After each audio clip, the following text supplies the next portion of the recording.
Stomach जो है ना, एक खुराक रिसीव होती है माउथ से एक फाइव के जरिए, जिसे आइसोफेगस कहते हैं। इस आइसोफेगस में 4 से 5 सेकंड में खुराक पेरिस्टालिसिस के प्रोसेस पे, यानी इसकी rhythmic contraction plus relaxation, contraction plus relaxation की मदद से खुराक आती है स्टमक को, यानी स्टमक तक खुराक 4 से 5 सेकंड में माउथ से पेरिस्टालिसिस के प्रोसेस पे पहुंचती है। अब हमारी जो स्टमक है, जो एब्डोमिनल रीजन्स में प्रेजेंट होती है, ये जे शेप होती है stomach. This is always J shape. और when our stomach is totally empty, जब ये बिल्कुल खाली होती है तो इनकी साइज 50 मिलीलीटर तक होती है। और जब जो है ना, जब इसकी साइज 2 लीटर तक और मैक्सिमम साइज 4 लीटर तक इनकी पहुंच सकती है। जो हम मुख्तलिफ फूड खाते हैं, ये कहाँ पे स्टोर होते हैं? ये मैदे के अंदर स्टोर होती है। मैदे के 2 एंड होते हैं, एक को कार्डियक एंड कहा जाता है, दूसरे को पाइलोरिक एंड कहा जाता है। इसे कार्डियक एंड इसलिए कहते हैं क्योंकि ये हार्ट की जानिब होते हैं, कार्डियक बोलते हैं हार्ट को, इसे दिस इज कार्डियक एंड। हमारी स्टमक के 4 हिस्से होते हैं। एक होता है कार्डियस, जो अपर पोर्शन, दूसरा है पंडस, तीसरा है बॉडी और चौथा है pylorus. Largest portion is body portion. सबसे जो लार्जेस्ट पोर्शन स्टमक का होता है वो बॉडी पोर्शन होता है, दैट इज बॉडी। सो इन 4 हिस्सों पे, कार्डियस, पंडस, बॉडी एंड पाइलोरस, इन 4 हिस्सों पे हमारी स्टमक मुश्तमिल होती है।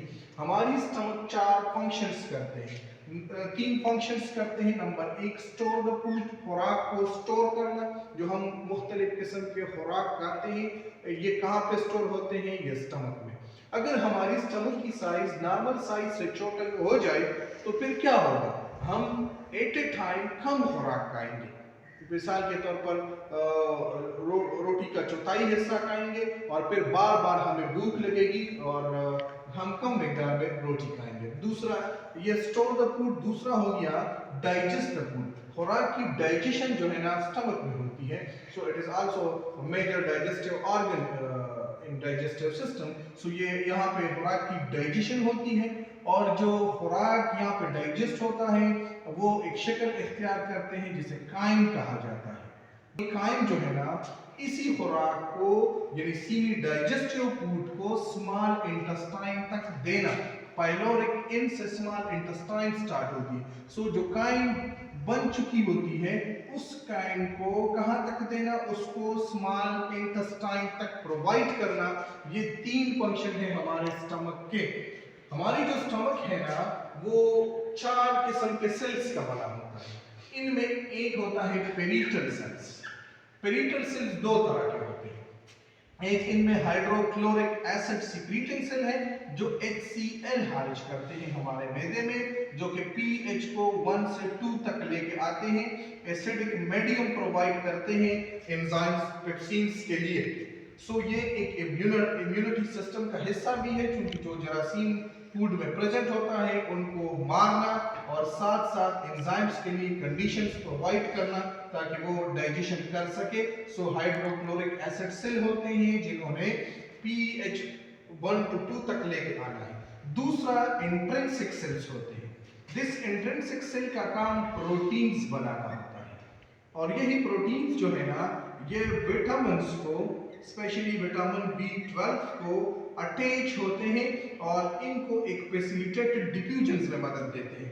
यानी हमारी बॉडीज में ये विटामिन डायरेक्ट जज़ब नहीं होती, लिहाजा इंट्रिंसिक प्रोटीन बना लेते हैं। वही प्रोटीन्स विटामिन्स को अपने आप को अटैच कर लेते हैं और फिर यही विटामिन्स हमारे बॉडीज में आसानी से जज़ब होते हैं। दूसरा जो है ना, चीफ सेल्स। चीफ सेल्स का काम इनएक्टिव फॉर्म में पेप्सिनोजिन खारिज करना होता है और यही पेप्सिनोजिन फिर एसिडिक कंडीशन में कन्वर्ट होते हैं एक्टिव फॉर्म में, जिसे पेप्सिन्स कहते हैं। पेप्सिन एंजाइम्स है और इसका काम प्रोटीन्स की डाइजेशन करनी होती है। Protein digestion convert it into amino acids इनको किस चीज में कन्वर्ट करते हैं? अमाइनो एसिड्स में कन्वर्ट करते हैं. So in active form pepsinogen is secreted by sheep cell which in acidic medium convert into active form known as pepsinogen, and then that pepsinogen is responsible to digest the protein into amino acid. तीसरा है mucus secreting sales. Stomach के अंदर यहाँ पे एक layer बनती है जिसे म्यूकस कहा जाता है. What is the function of that mucus? उस म्यूकस का काम ये होता है कि ये बाइकार्बोनेट खारिज करते हैं, so specially sodium bicarbonate.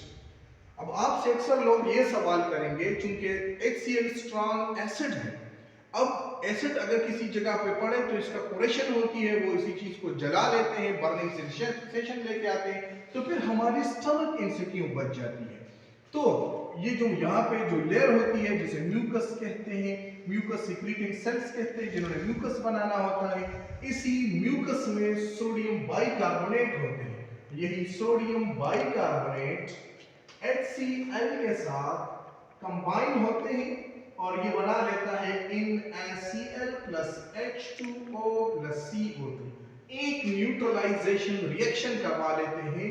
HCl के साथ सोडियम बाइकार्बोनेट रिएक्शन करके साल्ट बना लेती है, वाटर बना लेता है और कार्बन डाइऑक्साइड और HCl का जो कोरेशन इफेक्ट है उनको खत्म कर लेते हैं, न्यूट्रलाइजेशन रिएक्शन करवा लेते हैं. चौथा हमारे यहाँ है हार्मोन सीक्रेटिंग सेल, जो कि एंडोक्राइन इन नेचर होते हैं, जिनका अपना डक्ट नहीं होता और ये अपना सिक्रीशन डायरेक्ट जो है ना शामिल कर लेते हैं, डक्ट के जरिए नहीं जाते और ये हार्मोन खारिज करते हैं जिसका नाम है गेस्ट्रीन. और वही गेस्ट्रीन करता क्या है? देखिए, जब हमें ये दो तरह के, ये केमिकल कोऑर्डिनेशन के जरिए या नर्वस कोऑर्डिनेशंस के जरिए एक्टिव होती है. कैसे एक्टिव होती है? देखिए, जब हम किसी डिलीशियस फूड को देख लेते हैं या उनकी स्मेल महसूस कर लेते हैं तो हमारे मुंह में पानी आ जाते हैं. This is actually gastrin gland which are secreted in our body. और फिर इसी गेस्ट्रीन ग्लैंड का काम गेस्ट्रिक जूस को स्टिमुलेट करना है कि आपने गेस्ट्रिक जूस सीक्रेट करने हैं. स्टमक जो है ना पर डे 500 से लेकर 800 ml तक गेस्ट्रिक जूस खारिज करते हैं पर मील, नॉट पर डे, पर मील जो है ना कितने ये खारिज करते हैं पर मील. इनका 500 से लेकर 800 ml तक ये गेस्ट्रिक जूस एक रोटी के लिए खारिज कर लेते हैं. और फिर देख भी लेते हैं कि फूड अगर हैवी है, इसमें फॉर एग्जांपल फ्राइड गोश्त है तो फिर ज्यादा गेस्ट्रिक जूस खारिज करेगा. और अगर सॉफ्ट फूड है जिस तरह कस्टर्ड वगैरह हम खाते हैं तो कम मिकदार में गेस्ट्रिक जूस खारिज होंगे. So this is digestion in stomach.